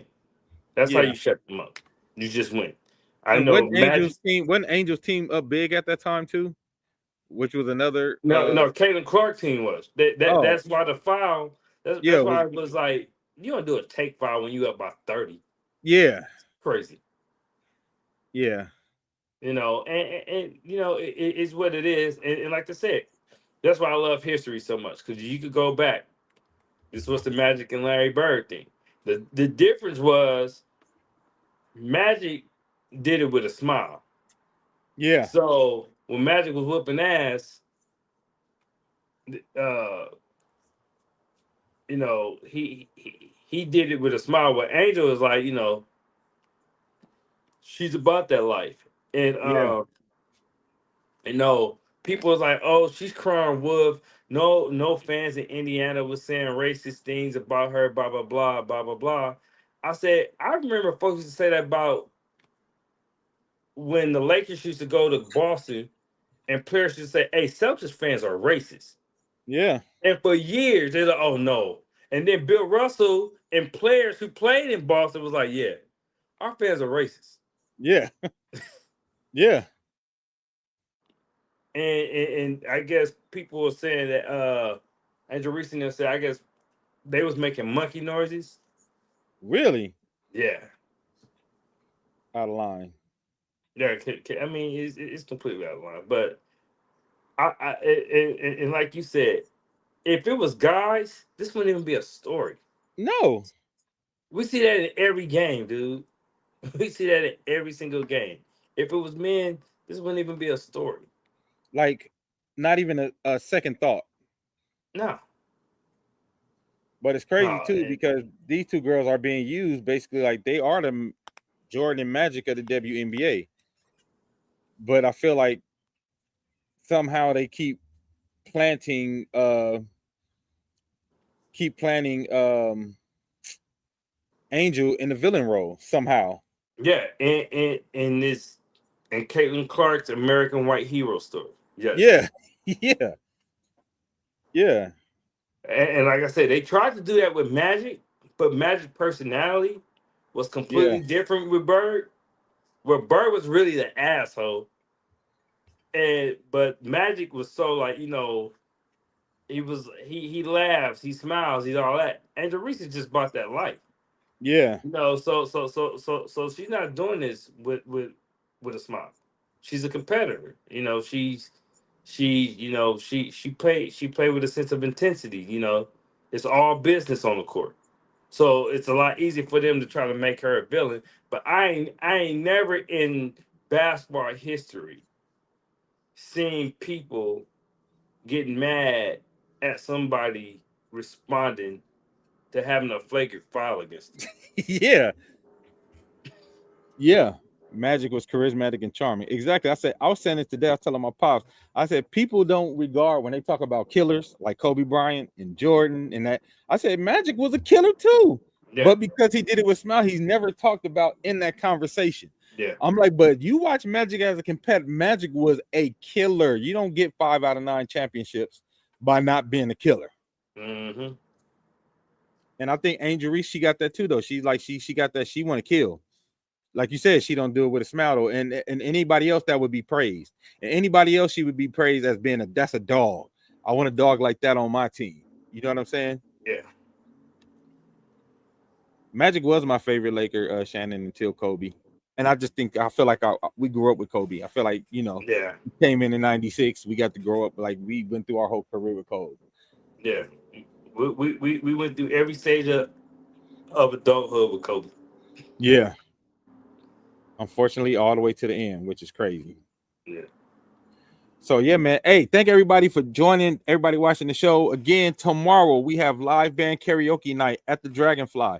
If you want the information, go on my Facebook page, go on my Instagram page, or any Wild Bunch page. You will see all the information. Make sure y'all come out, man. Every time we do it, it's fun. It's a good time. Y'all don't want to miss it. Hey, tell them Q, it be going up, and the food is Yeah. bomb. I mean, just think about like how many times in your life you're gonna be able to sing and perform with a live band. Think about that. Right. I mean, and you know, ain't nobody trying to get a record deal. No. You know, so just go in there. Yeah, and don't like be you would do. intimidated. Yeah, don't be intimidated. You got to know how to sing because Yeah. I honestly, I like appreciate the people who don't know how to sing more because I feel like that's probably their chance that they'll never get. Right. Yeah. To have a band playing like their favorite song while they sing it. Yeah. And that's why we do it, man. We want everybody to be able to feel like they in concert for the night. You know what I'm saying? So make sure y'all come out, bring some folks, let everybody know, and it's free. Before 9:30, if you RSVP the link that I got, just hit the link that I got. Make sure you RSVP, and everybody's free before 9:30. So come, have a good time. It's gonna be good food. It's gonna be good drinks. It's gonna be good music. It's gonna be some line dancing. We got some games going. Like literally, it's a whole bunch of stuff popping all night. Shannon said, kind of like exactly like church. You know, let the Lord use you. Bless your soul. Anybody can get up and sing, man. Like I said, honestly, because to me, karaoke is fun when people can't sing. I don't like karaoke when everybody can really sing and they taking it serious. I hate that shit. But I like fun. I can't sing. I'm finna get up here and do my thing, karaoke.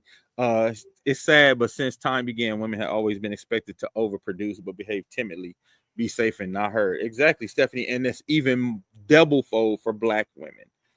But we just got to keep having conversations like this, and we got to keep having Black men also come to the forefront and support you guys, and keep having Black men let people know like we understand and we see your plight and we behind y'all, because we got to combat all these coon ass niggas out here straight up. Yeah. It's man. I don't know. Has Coon always been like this, and I just didn't see it, or did Trump pull? Like I think Trump pulled a lot of them out of the dark. Yeah, come on, Ron, get your falsetto ready. I want you to come sing "Bet You By Golly Wow." I want to hear Ron sing. and all falsetto. Yeah, I want Ron to get up there, you know, with this great beard. Bet you by golly wow. Hey, Ron, I need all falsetto. All falsetto. All falsetto. From the beginning to the end. Falsetto. But yeah, man, I'm telling y'all, it's a good time. We have a good time. It's good vibes. It's grown and sexy. You know, Wild Bunch events. We don't be about that bullshit anyway. I need someone to roll with the Dragonfly. Well, let's see if we can try to find somebody to pair you up with. Stephanie, you got to come through, man, because we got to hear you sing too. You got to come up there, hit something off. You know what I'm saying? I want to hear some more. I want to hear some Motown shit. I want to hear some Coke, 80s Coke Motown shit tomorrow. Y'all might see me doing some Rick James tomorrow. I need some 80s Coke Motown. Well, I came home last night. I just wish I could have been a fly on the wall in them sessions just to see how much cocaine. Who, Rick James? Hell yeah. How much cocaine went to, like, how much cocaine did it take to make the whole Street Songs album? How much? You know what I'm saying? Like, Hey, you know the level of your self confidence. Like I'm finna wear these braids with bangs. and red boots up to my thighs, nigga. Did you forget the boots? Oh He shit! had on red thigh highs. Red thigh high and confident as with some What? spandex, They call me gay, I'll beat your ass. Like with some beads in my shit. I got with beads, bangs, nigga. braids, beads, a bass guitar, some red thigh highs, That, that nigga was looking like one of the Mary Jane girls. He had the bangs like. bangs and beads with some thigh highs. I dare you tell that man he ain't masculine. You might get your ass whooped. Man, That's that the nigga, confidence uncut cocaine too. hey, That's confidence uncut look, cocaine will give you. it is sinful that we don't have a Rick James biopic, I think and a three Rick people James need to biopic. do it. Well, I Rick, think Rick James biopic would have to be like a week because this yeah, dude led 3 different lives. three people would have to do it. It would have to be Robert Townsend, Kenan Ivory Reigns, and Eddie Murphy. They would have to produce it because they the ones That was there in that era. that was there in that era with him. They all hung out. So it would, See, but we this need is a the Rick tough James part about biopic. this is the tough part about doing a Rick James bio, and you can sense this from Dave Chappelle. It's gonna be a comedy.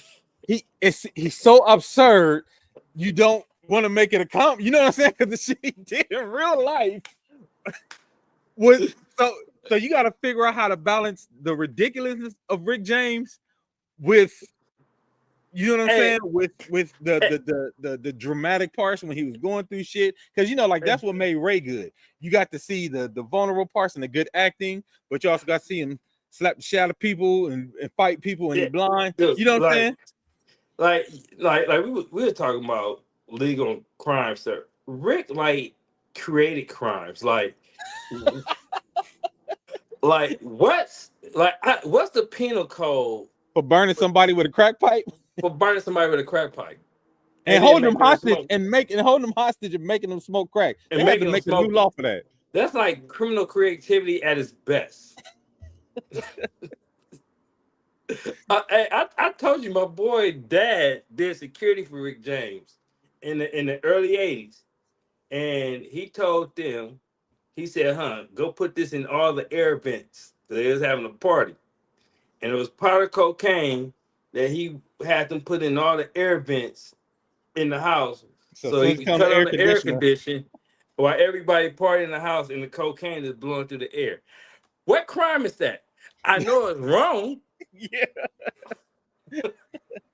How do you prosecute that? What's the name of that? She said no shade, but I see V Ray playing Rick James. That's the other thing. Okay, so that's the other thing. So who the hell could play We Rick cast James? that Rick. Yeah. Who do we Who the hell? cast Because that Rick James? first of all, Rick was a charismatic ass nigga. He had a certain amount of don't give a fuck. Rick was a handsome dude. Who will we cast at? Nah. Hey, you know who kind of look like him, but he a little too swallow.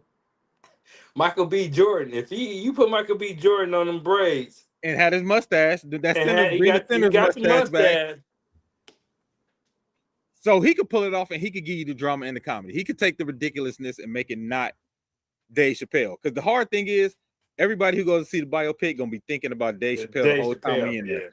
Especially, we're gonna be looking for when did he play Prince, and when did him and Prince? Because him and Prince almost fought a few times on tour. Oh yeah. You got to start like at their beef. You know who would try to get their black card back? Jonathan Majors. Well, just because of how good that nigga act, he might be a good Rick James. He might be a good Rick James. He might be a good Rick James. And he got just enough of that I'll smack a bitch energy that he might be the perfect person to play Rick James. He might. Yeah. That's a good one, Shannon. It's sinful. We need a Rick James biopic. Because we had a James Brown. I'm tired of Michael Jackson biopics, man. It's been like 50 of them. Well, they said the one coming is cold. The one where his nephew playing him. His nephew playing him. I heard this one is actually cold. I hope so. I want to see how, because it's tricky with the Michael one, because like how I wonder how deep they're gonna go into like the cases, or is it gonna be more about the successes in his life? You know what I mean? I feel like we know Mike's story by now. Like, Well, I feel like we had the American Dream. I don't feel like we got the end. Like we yeah. know his story. I don't feel like we got, because American Dream was perfect. Like getting him from the Oh, yeah. kid up to like Billie Jean, because that's what we got. We got from the kid up to Billie Jean, but I don't think like from bad to this is it. I Mhm. think that could be a good story there, but like I said, I don't know how much of that story you tell, because you do, like you said, we have those stories, but they probably are going to go back and do the Pepsi commercial again, and you know what I mean. So, Like Rick, I was listening to Roxanne Shante, and she was saying how she stayed at Rick James' house for 4 months and did one song. for 4 months and did one song. What the hell was y'all doing? But she said she had the time of her life. Dog, I forgot all about that song they did. That song was horrible, bro. That song was terrible. But remember, Eddie Murphy said he was trapped at Rick James' house too for the snow in. And And he everybody like, did oh, party that all must the have been, time. yeah, they said that must have been terrible. He said, Eddie Murphy said, he said, nah, it was probably two of the best weeks of my entire life. And for Eddie Murphy to say that with his life, Rick James must have had something going on in the cricket. Roxanne Shante said we was there for 4 months, did one song, but she said, I loved it. I loved being at Rick's house. First of all, how you let this little girl live at Rick James' house for 4 months? Yeah, Rick was the first like openly like, I fuck with white bitches and I don't care what you think. that I mean like I don't care, like this is what I do. And I'm like, damn, Rick. I was gonna say a Rick James biopic, bro. It would be epic if you got the right director. I don't know, because if you get Ryan Coogler and Ryan Coogler and Brandon and Michael B. Jordan to do it, it could be cold. Yeah, it can't be a 2.5 hour. We need like the new That's what I edition. say. He needs a new edition style VH1 5-day, because like Rick James had 3 different lives. Like I know a lot of people don't even realize like his uncle is literally in real life is Blue from the Temptations, his uncle. Yeah. So a lot of them, Rick James' first Motown work was him basically bringing the Temptations back to life. Mm-hmm. And that's why you listen to Standing on the Top is a Rick James song with the Temptations on it. Never ever stop.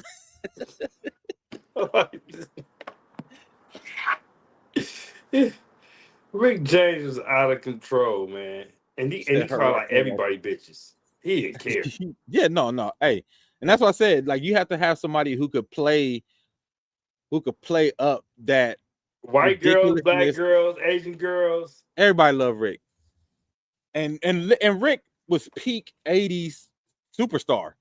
So peak 80s superstar was cocaine, doing crazy stuff, being outlandish, being ridiculous. He was peak 80s superstar. And you need somebody who could play that, where like it won't be looked at as a comedy, because how do you take the ridiculousness of Rick James and make it like not too funny? Well, no, Bill Bellamy will make it funny. He a comedian. It'll be too funny. They did a pretty good job with Ike Turner, because you know it was I could easily have. I mean, people still crack jokes about some of the things I said. Yeah, I was like, because Ike was on that stuff too.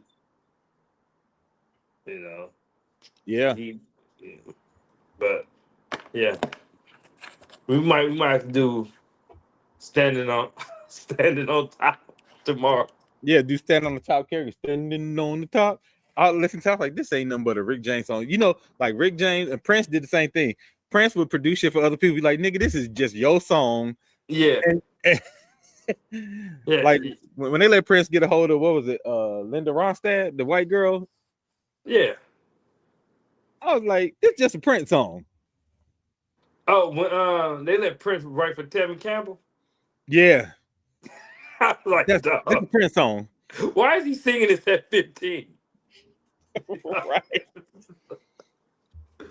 Did you see Jamie Foxx about to do Tyson? I did. And I think Jamie Foxx is going to do a great Tyson, because I seen him in an interview and he understands, like he said, there's a difference between imitating Tyson and really getting into who he is as the man, and like and I saw him do it. I saw him do the difference between how he used to be funny and imitate him, and then how he when he like all praises do Allah, like how he got into him. He like now I know the man Mike. Yeah, And I was like, he finna kill that, bro. yeah, He's about to kill that, bro. yeah. I think that's gonna be great. Jamie Foxx is a beast, man. I can't wait to see him because this probably be like this will be his first big movie back, right? Yeah. Tell me Like, this. Would you I thought about a singer doing Rick James biopic. What about Tank? Tank probably would actually be good because Tank is just ridiculous enough to pull off both sides. Yeah. Tank would probably be, and Tank can act. Tank can actually act. And then Tank can sing. So, How do you feel about all the diss records that have been dropped in the last week? Joey, Daylight, Rayvon. I think it's good for hip hop, Shannon. I think it's dope. And you got to add my boy Prince Hampton to the list. He did a response to Joey Badass that just dropped yesterday. That is pretty dope. So go follow Prince Angeles on Instagram or Prince Hampton on Facebook, and you can hear his record too. He just dropped a West Coast version of a diss towards them. I think Joey is dope. I think Daylight is dope. You know what I'm saying? Like, so I think Kendrick and Drake, one thing they have done has opened up rapping against each other for sport again, which we hadn't had in a long time. yeah. I mean, We hadn't had, people niggas start going at really each getting other. killed. Yeah, Getting killed. yeah. Big and Tupac kind of like scared They everybody. ended that. Yeah, they ended the dissing era. You're right. Yeah, you're right. Big and Tupac ended this in there. It got a little scary out there. It got too real. Yeah. Yeah, it got way too real. Yeah. We back in the Kumo D versus LL Cool J era. Yeah. Where, it just stay on wax and yeah. Look, I measure myself. Stay on wax. But nothing can come on wax no more. Yeah. Yeah. Just like, But- I don't know if you know, but like the Banging on Wax, the actual Banging on Wax, they say almost all the Bloods who appeared on Banging on Wax are dead. It's crazy. Like almost all the Bloods on the album are dead. Look, despite my association to the Crips, the Bloods was eating their ass up on Banging on Wax. The Blood tape was way better than the Crip tape, I must say. And I come from a Crip family. And the Blood side was, them niggas had Pyru Love. Crips was banging Pyru Love. Nigga, Crips in the 90s was banging Pyru Love. Hey, the Bloods was bringing it. The Crips was trash, dog. Did the Crips have any hits? They had one. They had one that Battle Cat did. Which one? Oh no, I gotta find it. The Crips had one good record. What? Crip? Lil Rex gonna pull it up. Crips had one, but the Bloods almost they whole album. Them niggas made a real album. Should have been a B-Dog. Yep, should have been a B-Dog. Pyru Love. They had Crenshaw Mafia, Denver Lane. Yep. The Blood side was hot, but like you said, all of them, because they was real gangbangers though. That was a real gang. They was real gangbangers. They was I was like, niggas was dying while that record was on the radio. Yeah, they was banging on wax, but they was banging in them streets too. They had the other record, the girl rapper, her name was Red Rum. That record, remember the record with the blood girl? Like they had dope records.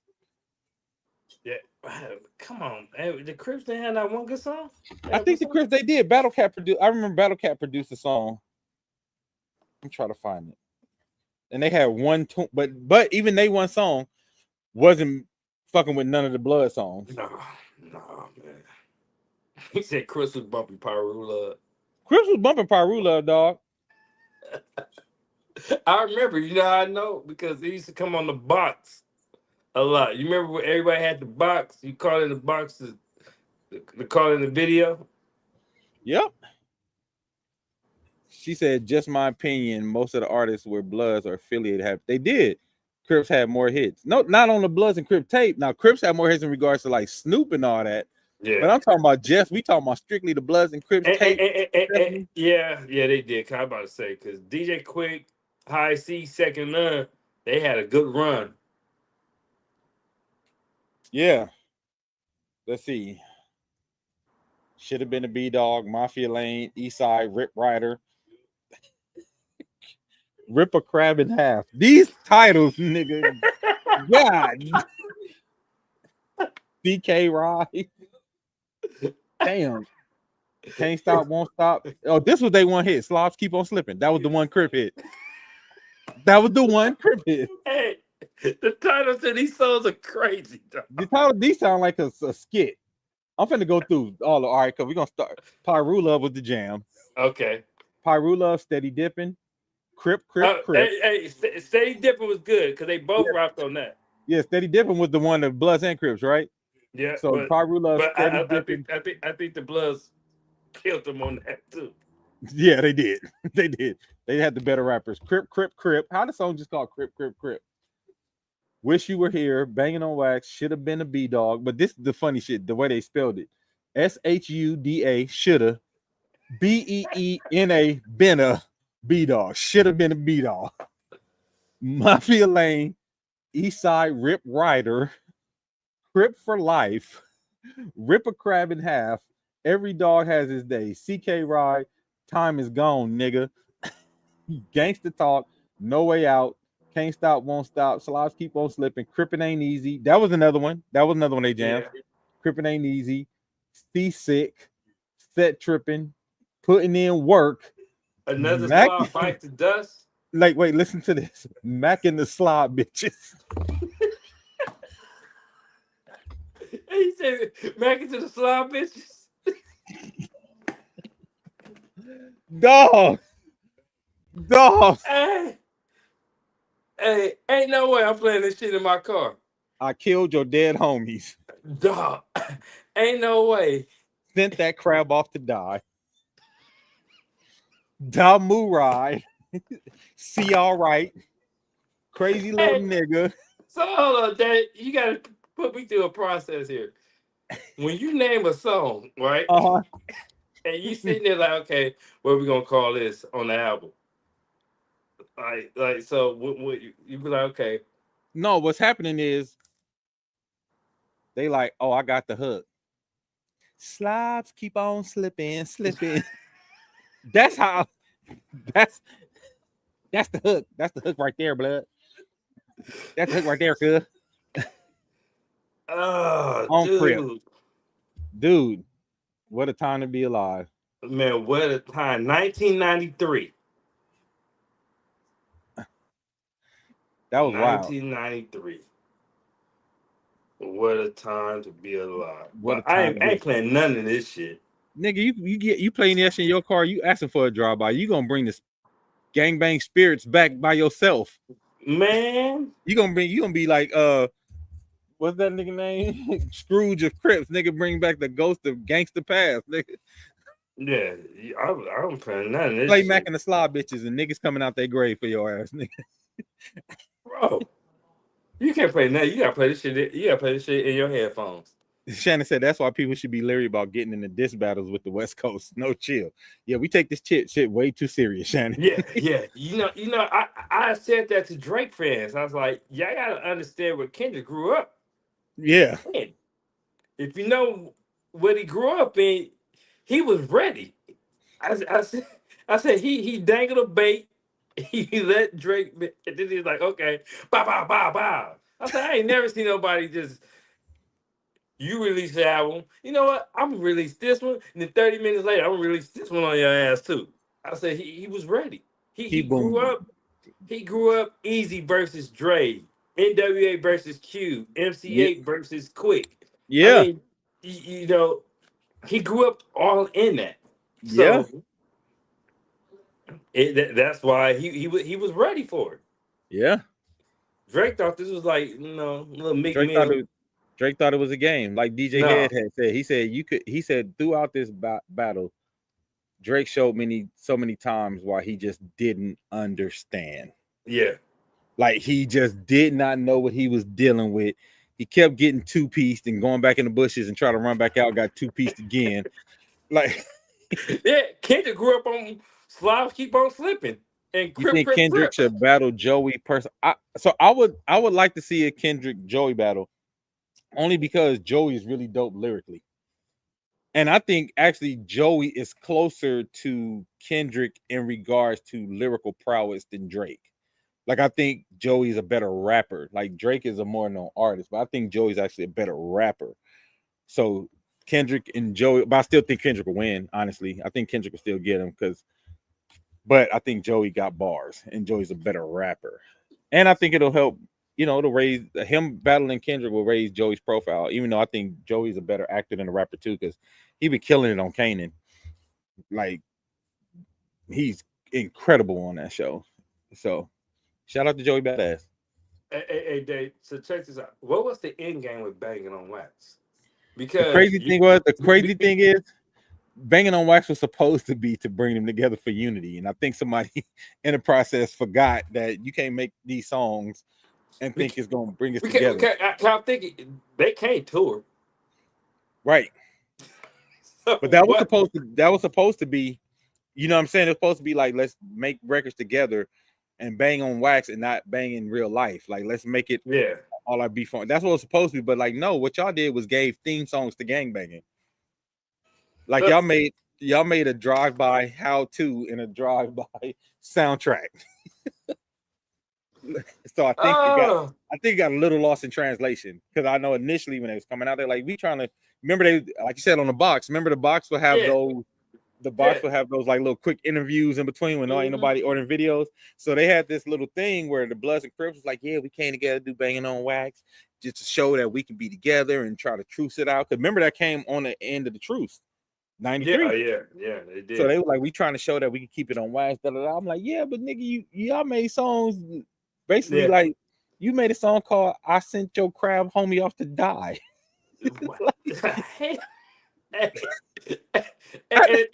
and think about it.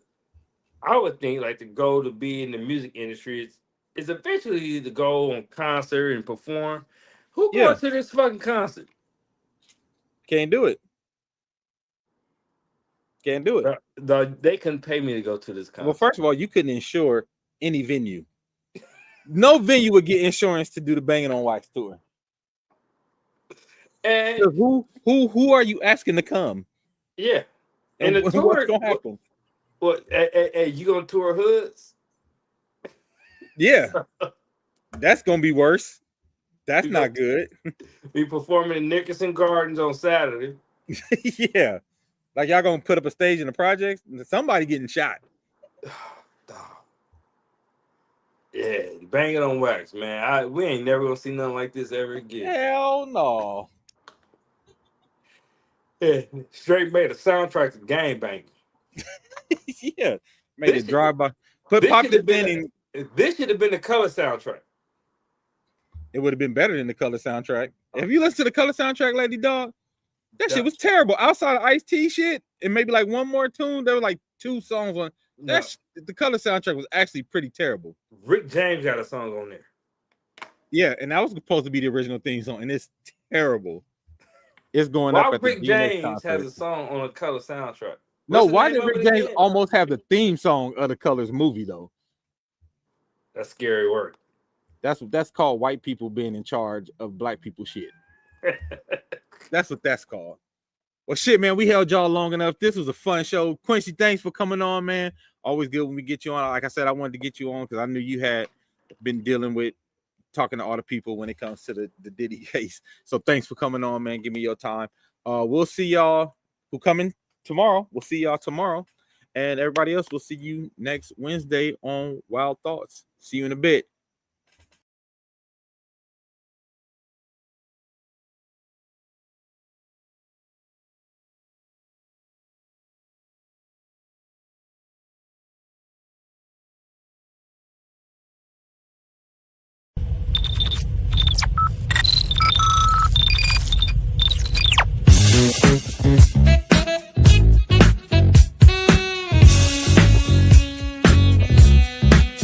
Stop the world, let me off. I don't like this destination. I like a transfer to the express line. I gotta get off. Electric slide to the devil doors of life. Things are changing and it ain't the way I like. On the replay, wish I could could get a replay. Don't mean to hold ya, but I wanna do over. Gas up the ship, shoot me a text and let me know when it is time. I wanna get off, I wanna get off. 1 star, would not recommend that we go far from here. I wanna get off, I wanna get off. Stop the world. A music podcast for the culture. Wild Wild Thoughts. Just good, nobody come here with your violence. Therefore, I go make